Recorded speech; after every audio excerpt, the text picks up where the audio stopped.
በእንግሊዝ ፕሪሚየር ሊግ 29ኛ ሳምንት ትላንትና የመጨረሻ ጨዋታ ተደርጓል። ቶትናም አምስተኛ ተከታታይ ሽንፈቱን ያስተናገደበትን ውጤት አስመዝግቦ ወጥቷል። የሰሜን ለንደኑ ክለብ ቶትናም ክሪስታል ፓላስ ጋር ያደረገውን ጨዋታ 3-1 በሆነ ውጤት ተሸንፏል። ለክሪስታል ፓላስ የማሸነፊያ ግቦች እስማኤል አሰር 2 ግቦችን ሲያስቆጥር ስትራንድ ላርሰን ቀሪዋን ጎል አስቆጥሯል። ዶሚኒክ ሶላንኬ የቶትናምን የማስተዛዘኛ ጎል ከመረብ አሳርፈዋል። በአሰልጣኝ ኢጎር ቱዶር የሚመራው ቶትናም አምስተኛ ተከታታይ የፕሪሚየር ሊግ ሽንፈቱን አስተናግዷል። ቶትናም ከወራጅ ቀጠናው በአንድ ነጥብ ብቻ ርቀው ይገኛሉ። በዚህን ሰዓት ቶትናም ከወራጅ ቀጠና እየቀረበ የመጣበትን ውጤት አስመዝግቧል። ቶትናም በውድድር ዓመቱ 14ኛ የፕሪሚየር ሊግ ሽንፈቱን አስተናግዷል። አሁን ላይ በ29 ነጥብ 16ኛ ደረጃ ላይ ለመቀመጥ ተገዷል። ክሪስታል ፓላስ በአንጻሩ 38 ነጥቦችን በመሰብሰብ 13ኛ ደረጃ ላይ መቀመጥ ችሏል። የብራይተኑ ዋና አሰልጣኝ ፋቢያን ሃልዝለር በአርሰናል መበሳጨቱን ተናግሯል። የብራይተኑ ዋና አሰልጣኝ ፋቢያን ሃልዝለር የአርሰናል አጨዋወት መንገድ በተደጋጋሚ መተቸታቸው ይታወሳል። አሰልጣኙ ከባለፈው ጨዋታ በኋላ አርሰናል ከተለመደው የጨዋታ ሰዓት የተወሰኑ ደቂቃዎች ማባከኑን ገልጸው ነበር። አሰልጣኙ ሲናገሩም በሁሉም ጨዋታ እውነተኛ የጨዋታ ሰዓት 60 ደቂቃ ነው፣ ከአርሰናል ጋር ግን 50 ደቂቃ ነው ብቻ ነው ሲሉ ተናግረዋል። ለዚህም ነው ደጋፊዎች የሚከፍሉት ሲሉ ተችተዋል። አርሰናል በብራይተኑ ጨዋታ 30 ደቂቃ ከ50 ሰከንድ በኋላ ለመጀመር ማዘግየታቸው ቁጥራዊ መረጃዎች ያሳያሉ። ይህም አርሰናል በዚህ የውድድር ዓመት በሊጉ ያስመዘገበው ከፍተኛ የማዘግየት ቁጥር ሆኖ ተመዝግቧል። የዘገየው ሰዓት የተመዘገበው ረጅም ውርወራ፣ የመልስ ምት እንዲሁም ተጫዋቾች ቅያሬና ሌሎች የቆሙ ኳሶች ላይ መሆኑ ተነግሯል። በሊጉ እነማን በአማካኝ በጨዋታው መልሰው ሲጀምሩ ብዙ ሰከንድ አዘገዩ የሚለውም ይፋ ሲደረግ ሰንደርላንድ 33.1 ሰከንድ በማዘግየት ቀዳሚው ክለብ ነው። ብሬንትፎርድ በ32.3 ሰከንድ ይከተላል። ክሪስታል ፓላስ 31.2 ሰከንድ፣ ኒውካስል ዩናይትድ 30.8 ሰከንድ፣ ሊድስ ዩናይትድ 30.4 ሰከንድ እንዲሁም አርሰናል 30.2 ሰከንድ በየመልስ ምቱ በየቆመ ኳስና እንዲሁም በተጫዋች ቅያሬ የሚያዘገዩት ደቂቃ ሆኖ ተመዝግበዋል። የሞሮኮ ብሔራዊ ቡድን አሰልጣኝ በይፋ ከቡድኑ መለያየቱ እየተነገረ ይገኛል። የሞሮኮ ብሔራዊ ቡድን አሰልጣኝ ዋሊድ ራኪራኪ በስምምነት ከብሔራዊ ቡድን ጋር መለያየታቸው ይፋ ተደርገዋል። አሰልጣኝ ዋሊድ ራኪራኪ ከ4 ዓመት ቆይታ በኋላ የሞሮኮ ብሔራዊ ቡድንን ለቀዋል። አሰልጣኙ ቡድኑን እየመሩ በ22 የዓለም ዋንጫ ለግማሽ ፍጻሜ ማብቃታቸው ጥሩ ጊዜ እንደሆነ ይታወቃል። ዋሊድ ራኪራኪ በ2025 የአፍሪካ ዋንጫ የፍጻሜ ጨዋታንም መርተዋል። ያው በጨዋታው ምንም እንኳን ሴኔጋል አሸንፋ ዋንጫውን ብትወስድም ይህ አሰልጣኝ ለተከታታይ 19 ጨዋታዎችንም በቆይታው አሸንፈዋል። የ2023 የአፍሪካ ምርጥ አሰልጣኝ በመባል መሸለምም ችሏል። እንዲሁም በቆይታው 5 ጨዋታዎችን ብቻ ተሸንፏል። ነገር ግን ይህ ድንቅ አሰልጣኝ በስምምነት ከሞሮኮ ብሔራዊ ቡድን ተሰናብተዋል። ብራዚላዊው የኖቲንጋም ፎረስት እግር ኳስ ኃላፊ ኤዱ ጋስፐር በክለቡ እንዲርቅ ትዕዛዝ እንደተሰጠው ተገልጿል። ኤዱ ጋስፐር በዚህ ክረምት አርሰናልን በመልቀቅ የኖቲንጋም ፎረስትን እግር ኳስ ኃላፊ ሆኖ መሾሙ አይዘነጋም። ለስንብት እንደተቃረበ እየተነገረ ያለው ኤዱ ጋስፐር አሁን ላይ በልምምድ ቦታና ስታዲየም እንዳይገኝ እንደተነገረው ተገልጿል። ኤዱ በክለቡ ከመጡ አሰልጣኞች ጋር መስማማቱ እና የፈጸማቸው ዝውውሮች አለመሳካት ክለቡ ቅር እንዳሰኘው ተነግሯል። ኖቲንጋም ፎረስት ኤዱ በስራ ላይ ነው ቢልም ባለፉት 3 ጨዋታዎች እንዳልተገኘ ዘገባዎች እያስነበቡ ይገኛሉ። መረጃው የተገኘው ከቴሌግራፍ ነው። ብራዚላዊ ብራጋንቲኖ ተጫዋች ጉስታቮ ማርክዌዛ ሴት ዳኞችን በተመለከተ በሰጠው አስተያየት ምክንያት ከባድ ቅጣት ተጥሎበታል። ተጫዋቹ ክለቡ በሳኦ ፖሎ በተሸነፈበት ጨዋታ በትልቅ ጨዋታዎች ላይ ሴት ለዳኝነት እንዳይመረጡ ሲል ጠይቆ ነበር። በኋላም ተጫዋቹ ለሰጠው አስተያየት የጨዋታውን ሴት ዳኞች በይፋ ይቅርታ ጠይቆ ነበር። ዳኞች እንዲሁም ሁሉም ሴቶች ይቅርታ ጠይቃለሁ፣ በጣም አዝኛለሁ፣ እናቴና ባለቤቴ ቀድመው ወቅሰውኛል ሲል ተናግሮ ነበር። ምንም እንኳን ይቅርታ ቢጠይቅም ለ12 ጨዋታዎች እገዳ እንደተጣለበት በይፋ ታውቋል።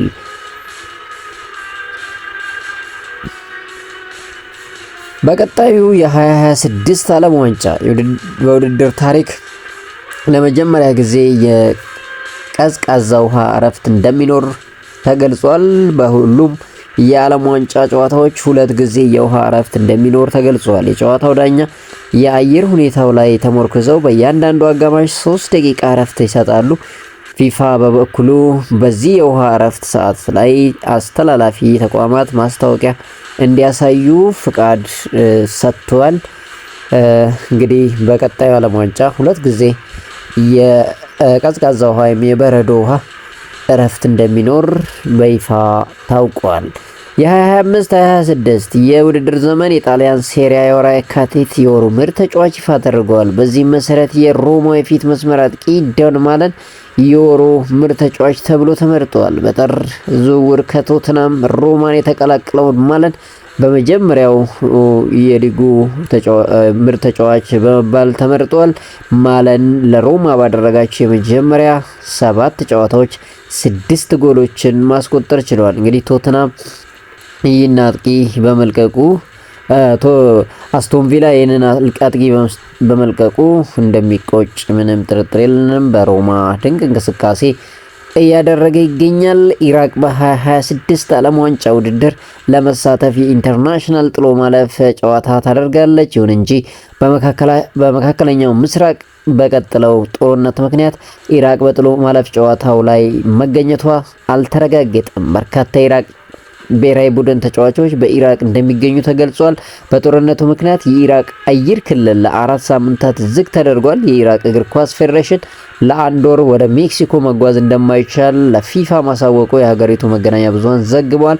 ፊፋ በበኩሉ ሁኔታውን እየተመለከተ መሆኑ ሲገልጽ ጨዋታው ወደ ሌላ ጊዜ እንዲራዘምለት የሚራዘምበትን እድል ያያል ተብሎ ይጠበቃል። ኢራቅ በመካከለኛው ምስራቅ ከኢራን አየር ጥቃት እያስተናገዱ ከሚገኙ በርካታ ሀገሮች መካከል አንዷ መሆኗ የሚታወስ ነገር ነው። በተያያዘ ዜና የሴቶች አፍሪካ ዋንጫ ውድድርም ተራዝመዋል።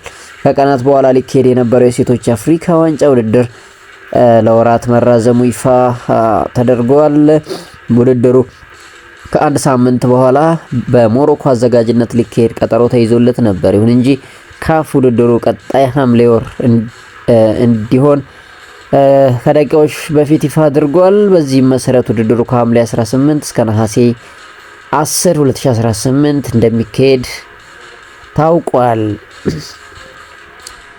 በሮበርት ሊቫንዶስኪ እድሜ መግፋት ምክንያት ባርሴሎናዎች አጥቂ ይፈልጋሉ ተብሎ ይጠበቃል። እንግዲህ ባርሴሎናዎች በቀጣይ ክረምት ለማስፈረም የአጥቂ ዝርዝር ውስጥ ከያዟቸው ውስጥ ጁሊያን አልቫሬዝ እና ሃሪኬን በቀዳሚነት መቀመጣቸው ተነግሯል። ጁሊያን አልቫሬዝ በክለቡ ስፖርቲንግ ዳይሬክተር ዴኮ ትልቅ ቦታ የሚሰጠው ተጫዋች መሆኑ ተገልጿል። ባርሴሎናዎች የ26 ዓመቱን ተጫዋች ጁሊያን አልቫሬዝን ቡድኑን ለመቀላቀል ይፈልጋል የሚል እምነት እንዳላቸው ዘ አትሌቲክ ዘግቧል። በክለቡ ውስጥ ባርሴሎና ለአትሌቲኮ ማድሪድ ጥሩ ሂሳብ በማቅረብ አልቫሬዝን ለማስፈረም የሚያስችል የፋይናንስ ቁመና ላይ ይሆናል የሚል እምነት እንዳለ ይታመናል። በሌላ በኩል ሃሪኬን በባየር ሙኒክ ባለው ኮንትራት ውስጥ እስከ ጥር ወር መጨረሻ የሚቆይ 65 ሚሊዮን ዩሮ የውል ማፍረሻ ነበረው። ይሁን እንጂ የውል ማፍረሻው አሁን ላይ እንደማይሰራ ዴኮ ያምናል። ነገር ግን ለ30 ዓመት ወይም ከ30 ዓመት በላይ ላለፈው ተጫዋች የተጋነነ ክፍያ መፈጸም አይፈልግም። ባርሴሎና በአማራጭነት ቪክተር ኦስሜንን ከጋላታሳራይ እንዲሁም ኦማር ማርሙሽን ከማንቸስተር ሲቲ ለማስፈረም በቅድ ደረጃ መያዛቸው ይፋ ተደርጓል። የደጋፊዎች የወሩ ምርጥ ተጫዋች ዝርዝሮች እጩዎች ይፋ ተደርገዋል። የፕሮፌሽናል እግር ኳስ ተጫዋች ማህበር ፒኤፍኤ የካቲት ወር ተጫዋች እጩዎች ይፋ ሲደረግ ቪክተር ዮኬሬሽ፣ ኒኮ ኦሬሊ፣ ኤርሊንግ ብሮት ሃላንድ፣ ኮልድ ፓልመር እንዲሁም ራያ እና ቤንያሚን ሴስኮ በእጩነት ተይዘዋል። እንግዲህ የፒኤፍኤው የደጋፊዎች ምርጥ ተጫዋች ማን ይሆናል የሚለው ይጠበቃል። በተያያዘ ዜና የእንግሊዝ ፕሪሚየር ሊግ 2025-2026 የውድድር ዘመን የካቲት ወር ምርጥ አሰልጣኝ እጩዎች ይፋ ሲደረጉ አሰልጣኝ ማይክል ካሪክ ከማንቸስተር ዩናይትድ፣ አሰልጣኝ ኬት አንድራውስ፣ አሰልጣኝ ፔፕ ጋርዲዮላ እና አሰልጣኝ አርኔ ስሎት በእጩነት ተይዘዋል። እንግዲህ ማን ያሸንፋል የሚለው በጉጉት ይጠበቃል። የእንግሊዝ ፕሪሚየር ሊግ 2025-26 የውድድር ዘመን የወርሃ የካቲት የወሩ ምርጥ ተጫዋች 6 ተጫዋቾች ይፋ ሲደረጉ ቪክተር ዮኬሬሽ፣ ኒኮ ኦሬሊ፣ ዳንጎ ኦታራ፣ አንቷን ሴሜኞ፣ ቤንያሚን ሴስኮ እና ቨርጂል ቫን ዳይክ በእጩነት ቀርበዋል። እንግዲህ ቪክተር ዮኬሬሽ፣ ቤንያሚን ሴስኮ በሁለት ጊዜ እንግዲህ ለእጩነት ቀርበዋል። የካቲት የወሩ ምርጥ ተጫዋች እጩዎች እንዲሁም የፒኤፍኤ ወይም የደጋፊዎች ምርጥ ተጫዋች ዝርዝር ውስጥ ተካተዋል። ማን ያሸንፋል የሚለው በጉጉት የሚጠበቀው ነገር ነው። የእንግሊዝ ቻምፒዮንሺፕ ጥሎ ማለፍ ተሳታፊ ክለቦች ቁጥርም ከ4 ወደ 6 ከፍ ማድረጉን ይፋ አድርጓል። ከዚህ በፊት በቻምፒዮንሺፑ 4 ቡድኖች ጥሎ ማለፍ ጨዋታ አድርገው አሸናፊው 3ኛ ክለብ ሆኖ ወደ ፕሪሚየር ሊጉ እንደሚያልፍ ይታወቃል። ከ2026-27 የውድድር ዘመን ጀምሮ ከ3 እስከ 8 ያለውን ደረጃ ይዘው ያጠናቀቁ 6 ክለቦች ጥሎ ማለፉን ይሳተፋሉ።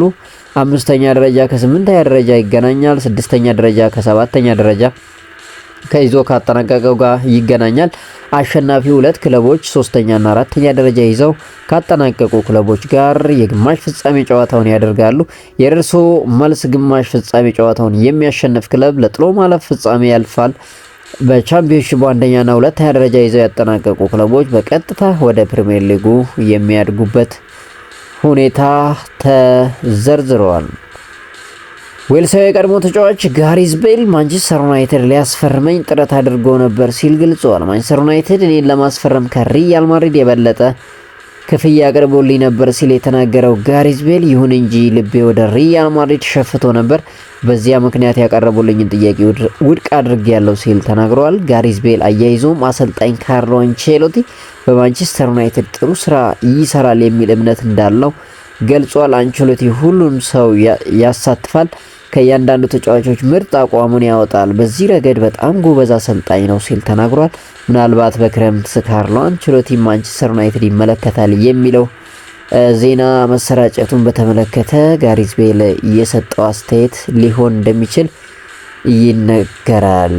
የሊቨርፑል አማካይ ፍሎሪያን ቪርትስ ወደ ልምምድ እንደተመለሰ አሰልጣኝ አርኔ ስሎት ተናግረዋል። ተጫዋቹ የተወሰነ ልምምድ ሰርቷል ያሉት አርኔ ስሎት በጨዋታዎች እንደሚመለስ ተስፋ እናደርጋለን። ጉዳት ቡድኑ ላይ ተጽዕኖ እንዳሳደረ የተጠየቁት አሰልጣኙ አዎ ብዙ እድል የሚፈጥርልን ፍሎሪያን ቪርትስን አተናል። ፍሎሪያን ቪርትስ ከመጎዳቱ በፊት ቡድኑ ሚዛኑን የጠበቀ እንደነበር ጠቁመዋል።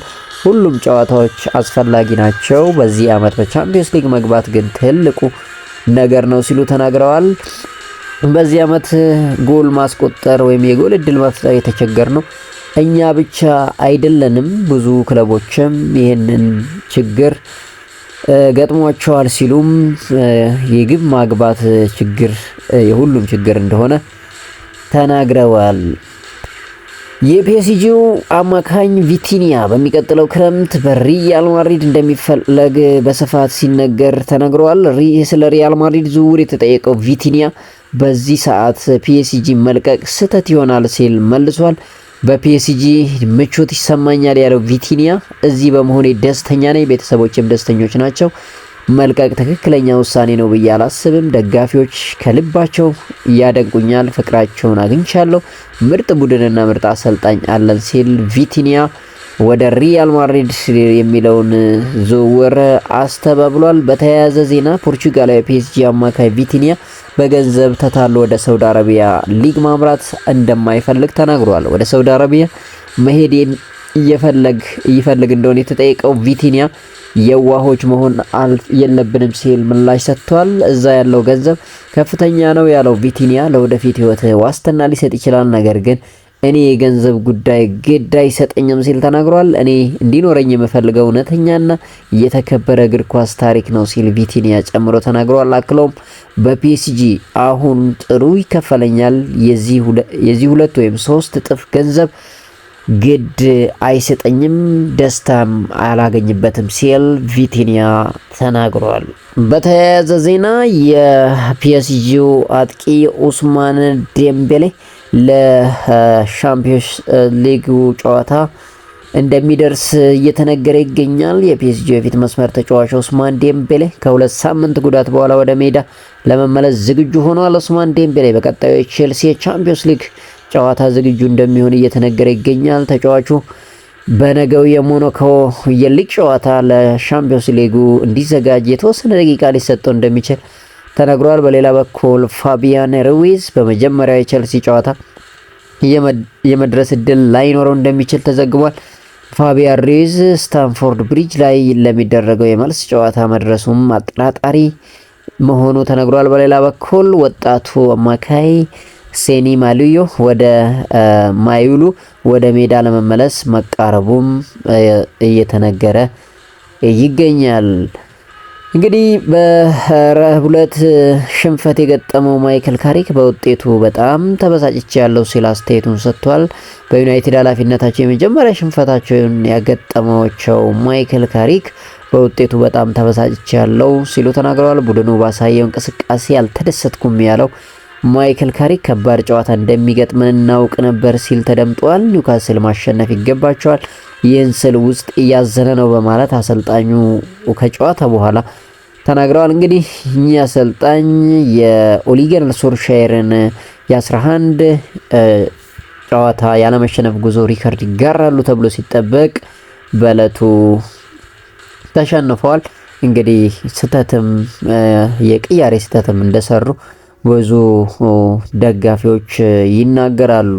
የልምድ ማጣት እንዲሁም ኋላ የቡድኑ የተከላካይ ስፍራ መሳሳት ሌላው ችግር እንደሆነና የአማካኝ ክፍላቸው ጥንካሬ ማጣት በኒውካስል ዩናይትድ ተጫዋቾች አቅም፣ ጉልበት፣ ጥንካሬ መበለጥ ለሽንፈቱ ምክንያት ይሆናል ተብሎ ይጠበቃል። እንግዲህ ቀጣይ ደግሞ በኦልድ ትራፎርድ አስቶን ቪላን የሚያስተናግዱበት ጨዋታ በጉጉት እንዲጠበቅ አድርገውታል። የማንቸስተር ሲቲው አሰልጣኝ ፔፕ ጋርዲዮላ ቡድናቸው ባስመዘገበው ውጤት መበሳጨታቸውን ተናግረዋል። ቡድኑ እንደ ሁል ጊዜውም ብዙ እድሎችን መፍጠሩን የገለጹት ጋርዲዮላ በውጤቱ በጣም ተበሳጭተናል ሲሉ ተናግረዋል። እንደ አጠቃላይ ጥሩ ተንቀሳቅሰናል፣ ብዙ ጥሩ ነገሮች አሳይተናል፣ በተወሰኑ መሻሻል የምንችላቸው ነገሮችም አሉ፣ ነገር ግን ጥሩ ነበርን ሲሉ ጋርዲዮላ ተናግረዋል። ስለ ዋንጫ ፉክክር የተጠየቁት ጋርዲዮላ ገና ብዙ ጨዋታዎች ይቀራሉ፣ ጥረት ማድረጋችንን መቀጠል አለብን ሲሉ ስለ ዋንጫ ፉክክሩም ተናግረዋል። በሌላ በኩል በሳምንቱ ድል የቀናቸው ማይክል አርቴታ ትልቅ ድል ነው ሲሉ ከጨዋታው በኋላ ተናግረዋል። የመድፈኞቹ ዋና አሰልጣኝ ማይክል አርቴታ ቡድናቸው ያስመዘገበው የምሽቱ ድል ትልቅ ድል ነው ሲሉ ገልጸውታል።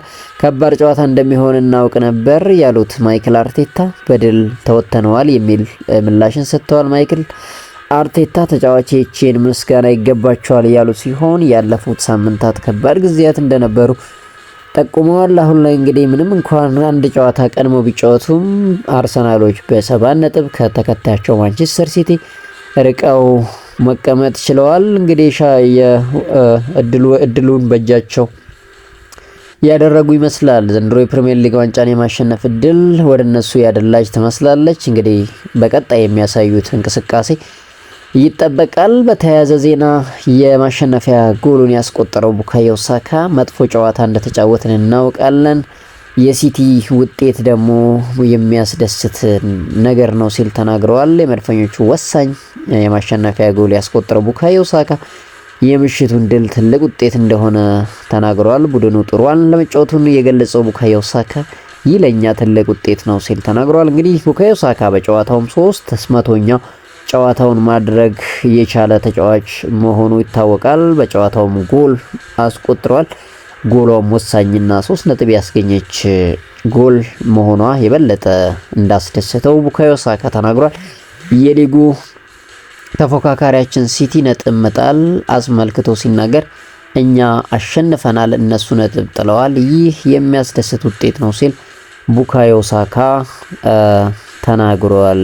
እንግዲህ ውድ የቻናላችን ተከታታዮች ለዛሬ ያዝነው አጫጭር ዜናዎች ይህን ይመስላሉ። ቻናላችን ሰብስክራይብ፣ ቪዲዮአችን ላይክ በማድረግ እንድታበረታቱን በአክብሮት እንጋብዛለን። መልካም ቀን